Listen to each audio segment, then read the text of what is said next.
Very exciting. This morning, I'm going to be taking you guys on a little journey. I like to read stories during my transitions. So this is going to be one that I wrote last year. It's potentially going to be for a larger audio drama going forward. I'm currently working on another one, but later down the line, I'm sure that we'll hear this a little bit more. So, without further ado, this is The Longest Line in America. Hi. My name is Professor Albert Riggleman, and I am trying to find the longest line in America. Before we get started, I'd like to define my parameters for a line. 1. A line is the distance between 2 points. In perfect geometry, this has no width and no height, just length.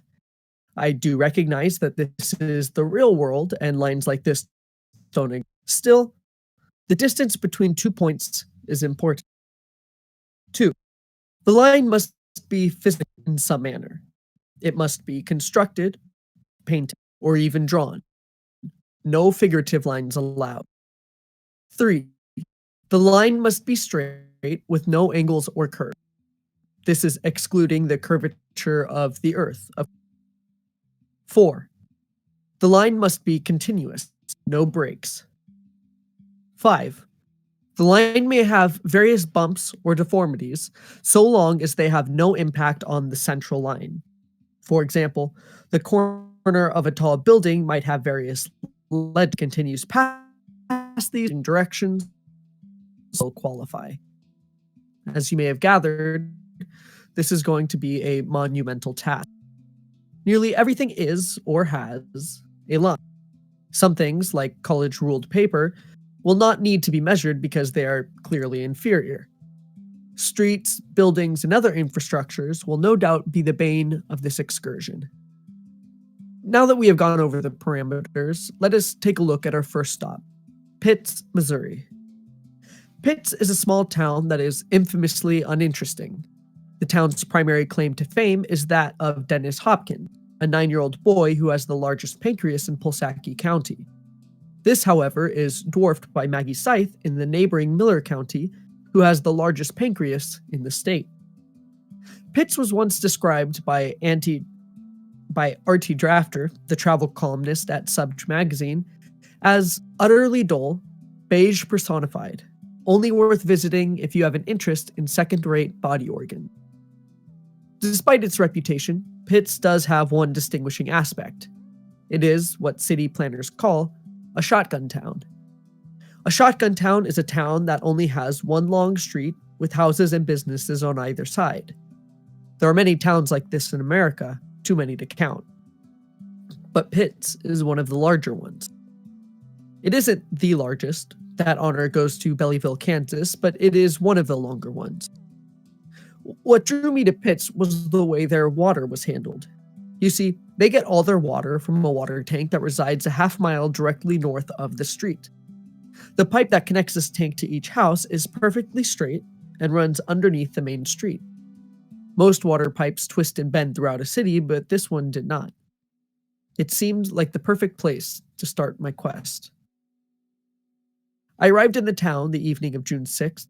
The drive there was quite difficult as the roads have not been well maintained. I later asked some of the citizens about it, and they said that they were just used to it. They could drive that road blind and still manage to miss every pothole. I had called the mayor of the town before my arrival. The mayor's name was Nathan Alabaster. He was a mayor in terms of technicalities, but the town saw him nothing more than their mechanic. If the town had to deal with some kind of legal stuff from the state, he would handle it, but he also handled your transmission. Nathan loves his town. That was the first thing he told me. I love my town, Professor. Please, call me Albert. I remember him sipping from a grease-covered Best Mayor mug when I arrived. I could tell where it was set on his desk throughout the day.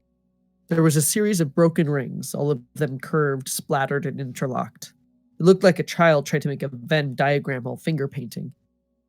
Nathan added another ring and leaned back in his chair. He told me he wanted to see the town succeed, to grow a little bit. It has been in a steady decline for several years, and he wanted to change that. He thought it would be a huge tourist draw if they had the longest line in America. He told me he'd be willing to do just about anything to claim that title. I informed him that I would need to measure the pipes beneath Main Street, and that would mean having to tear up the road. He didn't hesitate. Oh yeah, that's no problem. The people here rarely use the damn thing anyways. The road? I clarified. Yeah, he confirmed. In fact, we may be able to get the town's construction crew in here. I'm sure they love the work. The construction crew he was referring to was the Mason Construction Company. It comprised of 3 elderly brothers, Jonathan, Marin, and Jackson. They were old, probably in their 70s, and retired. They made their living building this town 50 years ago, and they've been coasting on the money from those jobs ever since. However, in recent years, their money has started running out. They used to each live in their own house, but with the low funds, they all moved back into Jonathan's house. The 3 old men were cramped together in a saggy blue futon. While sitting, they were all the same height. Nathan moved his hands with precision and enthusiasm as he informed them of our plan and the jump start this could give the city. The 3 men shook their heads and snapped to their feet. As they stood, I realized they were not the same height. Marin had been slouching, and Jackson was sitting particularly straight. The 3 men scattered and appeared to swarm the mayor. Eh? Uprooting the street? We haven't touched that street in 50 years. Why would we want to ruin it? It's a historic monument. Nathan shifted his attention back and forth between the brothers. He tried to explain the economic benefit this could bring the town, but they were insistent. They grew so frustrated that they grabbed their coats in a huff and left their home. This was the start of the Save Main Street Foundation. These old fellows managed to gather the whole town to march on that street. They held signs that said, "Don't uproot our road," and "This is our history," and a particularly vulgar, "Go jack your own hammer."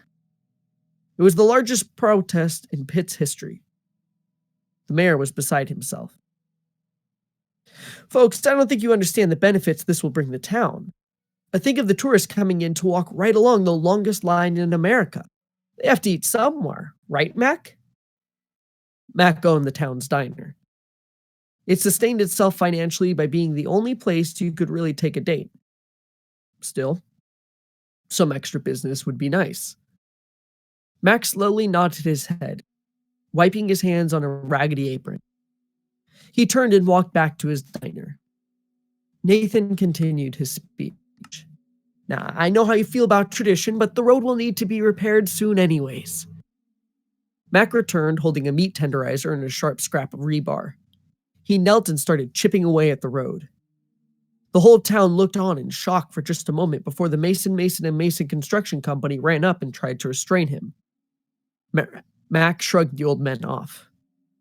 As soon as the brothers moved, the entire town went running back to their homes. Some, crazed by the promise of economic prosperity, brought back pickaxes and jackhammers. Others, led by Mason, came back with loose gravel and dirt. The half with the tools began tearing massive holes into the ground, while the half with the gravel tried to fill whatever they could to keep it smooth. The destruction moved faster than the repairs, and soon there were piles of asphalt and gravel down the middle of the road. It turned the whole thing into an odd castle, with only a single wall and a moat. I pulled out my notebook, trying to keep floating dust from getting up on the blank pages.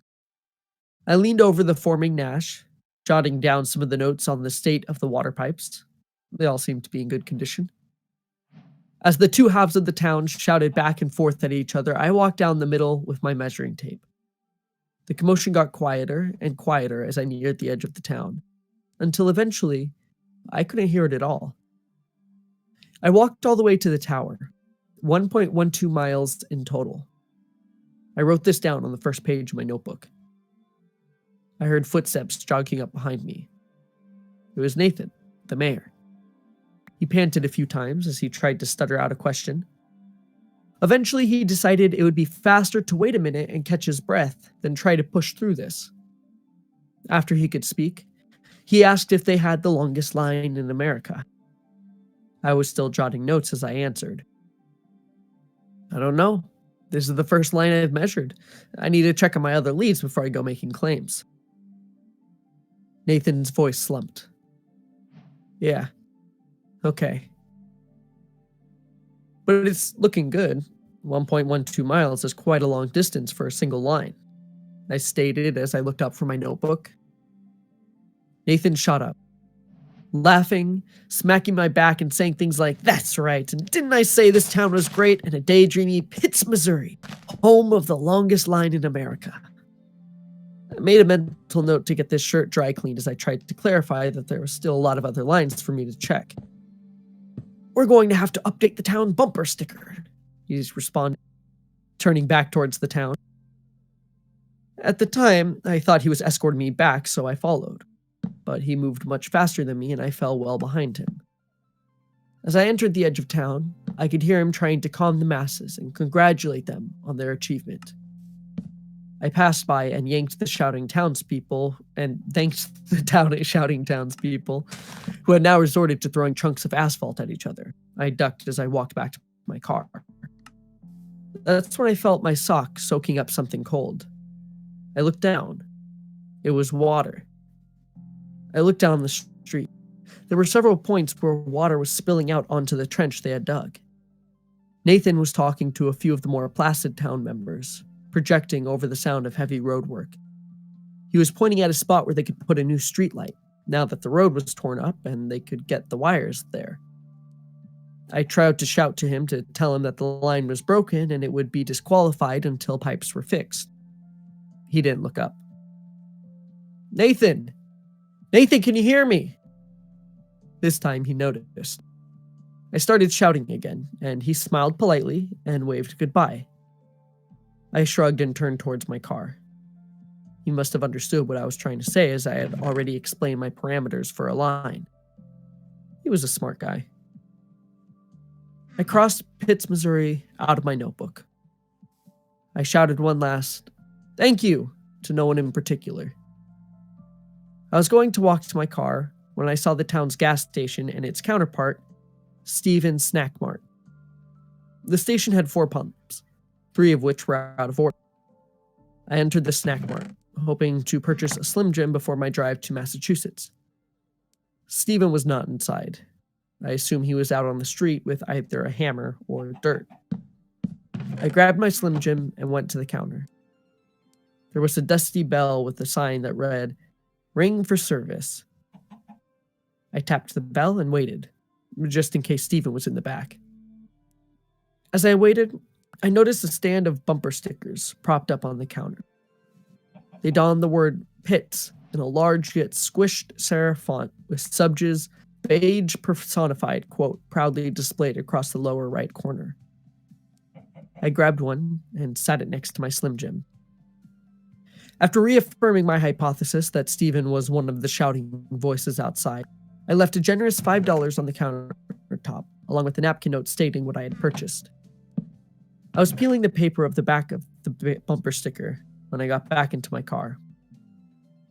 I assessed my bare bumper and found the lower left portion would be the perfect spot for the sticker.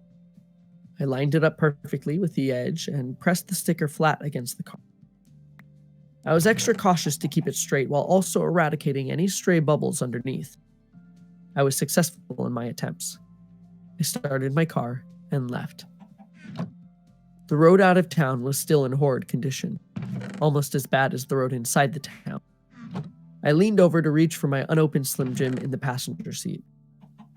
I looked towards it just before my whole car jerked, and I heard the front bumper scrape against the asphalt, and the Slim Jim went flying to the floor. I stopped the car and got out. It was just a pothole. I walked around to the passenger side to retrieve the stick of meat while I wasn't driving. That's when I noticed Danny Hopkins, crouched by the side of the road, poking at something with a stick. The largest pancreas in county was undisturbed inside his body, creating digestive enzymes to keep the boy alive. And that was The Longest Line in America, featuring Professor Albert Riggleman. I do have one other story that I could potentially read, but I think we're probably nearing the end of the transition. So instead, I'm going to check in on the YouTube chat here because I don't have access to the big conglomerate. If anybody has any questions or suggestions, Otherwise, I would like to take this moment to talk a little bit about sound audio because there's something that I personally really enjoy that I had no idea existed. And it's the answer to the question, why does an A on a clarinet sound different than an A on a trumpet? Right? Because at the end of the day, they're both playing the same frequency, let's say 440 hertz, right? That's sound moving up and down, right? Waves in the air at the same frequency to make a sound pitch. But obviously, all these different instruments sound so much different than each other. And that's because of something that we call the Overtone Series. So, the Overtone Series is essentially a setup of different pitches that are layered on top of the bass pitch. So, it works a little bit like this. So, let's say I have my trumpet and I'm playing an A4 standard note at 440 hertz. Okay. So, excuse me. So, that first note is going to be at 440. Oh my goodness, my burps. It is going to be at 440 hertz. That is what we call the fundamental tone. So that's what everything's based off of. That's the one that you hear. That is the frequency of this sound, right? So that's going to be the loudest. But playing much, much, much quieter at the same time as that initial 440 is going to be another note. And we call this the first partial or the second overtone. And this second overtone is going to be exactly double the fundamental frequency. So in this case, it's going to be 880 hertz. And this is going to be played much quieter, but layered on top of that initial trumpet sound, of that initial 440 at A4. And so what happens is you get tons of these, right? All layered on top of each other, decreasing in amplitude and volume as they go down. And each one is a multiple of the fundamental frequency. And it's quite easy to calculate because, if you have the second overtone, if you're looking at the second overtone, then it is going to be 2 second times the fundamental frequency, which in this case is 440 hertz. So that means that it would be 880 at 2, and so on and so on. It's too early in the morning for me to be doing mental math right now, but I hope that you get the picture. And so what you get is this layered sound, and it's like this for all harmonic things, right? So whether I play a guitar chord or play a trumpet or a glockenspiel or an accordion or whatever else you have, it is always going to follow this, and it's always going to have the same frequencies. Now, what changes and what gives every single instrument its timbre is the amplitude or volume of those frequencies. For example, you might be playing a flute, right? And a flute might have a really high compared to some other instruments, right? So that you're going to get that kind of harmonic stuff a little bit more than you would with maybe a guitar, which might have more evenly balanced things. So this kind of distribution of amplitude and frequencies is what gives everything else its shape. So whenever you hear a note played on any instrument, what you're really hearing is the layering of tons of different notes, almost like a chord, but with a whole lot more going on and kind of layered and brought down. And the interesting thing about that is theoretically possible to take any sound that you have and purposely and specifically change the frequencies of those specific overtones to help change the wave shape and the overall sound of the item. Sometimes you can do some kind of cool things like this. For example, I was working on a song that is going to actually come out tonight at about 9 o'clock on Spotify and iTunes, where I had a reverb machine that was broken and it was reverberating quite a bit with this large static kind of stuff. And I recorded that and it was very loud, very inharmonic, right? Just straight up noise. And what I did is I was able to bring that into an EQ and manually bring up the frequencies that I wanted to play. So if I was playing, a C chord, for example, I would bring up the frequencies of those 3 notes that I wanted, and I was able to kind of turn this static inharmonic stuff to something that was playing a C note, basically, by using the harmonic spectrum, by bringing out those frequencies and kind of manually grabbing it and shaping it to my will. So there's a lot of really cool stuff that you can do with harmonic frequencies. once you start to experiment with it, if anybody out there has a DAW, a digital audio workstation, which could be anything from the free Audacity to Adobe Audition, to Ableton, maybe if you have some equipment, you can bring in some audio there, bring in an instrument, and add an EQ to it. An EQ is just something that allows you to control the volume of different frequencies essentially and allows you to shape the sound. So I would suggest A4 is nice, as I mentioned earlier, because it is around 440 example. That's super easy to kind of do the math for, um, without having to worry about tons of decimals or anything like that. So bring in an A4 note and uh, and play it and listen to it. And then I want you to add an EQ, and you're going to use which is called a notch filter. So that takes out only a specific subsection of the frequency, right? A very narrow section. And you're going to want to put that to the next harmonic. So in this case, 880. And at first, you might not hear anything too drastic. But if you flip back and forth between having that EQ on and off, you'll start to hear that other note. And soon enough, you'll hear it so clearly that you're kind of curious why you weren't hearing it earlier. Because it's this sharp ringing kind of sound at this perfect 880 hertz. And whenever you take that away, the sound feels different. And it's the kind of thing where you're not going to be able to hear that. If somebody played me a guitar chord right now, I wouldn't be able to hear it yet. But whenever you bring that into an assisted machine and you're able to play around with it, you're able to notice how that kind of impacts and changes. So that is the Overtone series. It is one of my favorite parts about audio because it's relatively simple, uh, but it explains so much about how sound works and the difference between different instruments. And I just find it super fascinating that it took me all this time to have ever even heard of Tone series, but it's one of my favorite tidbits to drop. All right, we are still here with the Cakecore charity stream. If you guys haven't donated, please consider donating.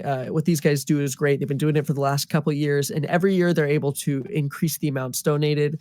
Last I checked, we were, I think, about $30 away from breaking 1,000. So if you haven't donated yet, consider doing that. I believe they still have jalapeno poppers, so you can give them a nice wake up cake in the morning. There is a fish that you can slap Dan with. There's all kinds of other bonuses as well. So let's try to get them over that $1,000 mark so that they can really come out of this bringing more so than they ever have to the table. If they break the 1,000, that means that they'll be breaking their previous record by over $400. And that was the entirety of the amount that they made during their first year. So showing that growth over time is really great. You can help these guys get some good money out. All right. The update that I have here in the chat is it's at $975, which means that they just need $25 to break that 1,000 mark. We have about 2 hours left, an hour and 45, maybe an hour and 30. So we're reaching the tail end of that. So make sure that you guys stop on by and donate some money to that.